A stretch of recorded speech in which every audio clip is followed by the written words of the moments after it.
I don't need religion to tell me that murder is wrong. I certainly hope I don't have to explain why murder is wrong. Well, actually, yeah. I mean, you do need to explain that. It is true that you don't need to be religious or to have religion to know that murder is wrong.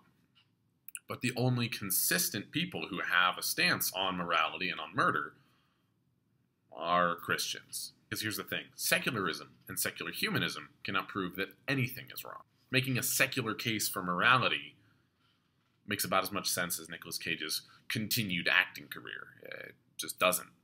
Now, it's true that biology does tell us that a fetus is a human being, and that's a good thing to talk about. But what biological textbook explains morality? What laws of science tell us that rape is wrong? And which of our five senses gives us a moral compass? Some things are self-evidently wrong. This is true.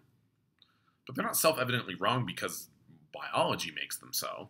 Things like murder and rape are wrong are self-evidently true because God exists. And he actually wrote his law on our hearts. Oh, and by the way, that whole image of God thing, it's also the reason why things like murder and rape are wrong.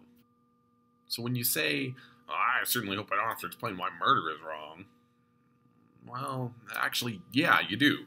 Because unless you have a solid, consistent foundation for why things are right or wrong, there's no reason for anyone to believe you when you say, oh, hey, this abortion is murder and murder is wrong. And that's actually why it's a good thing when talking about abortion, to explain why murder is wrong and why morality exists and why God exists and why Christianity is true. The only secular people, in fact, who are consistent in their beliefs are the people who say things like, yeah, murder's fine, or like, yeah, I mean, genocide, I wouldn't do it, but whatever. God and his eternal truth are necessities for abortion, or anything else for that matter, being wrong.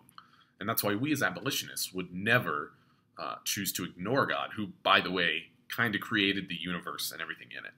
And that's why we don't throw out the gospel either, because the gospel of Jesus Christ has the power to change people and to save men's souls. Secularism doesn't.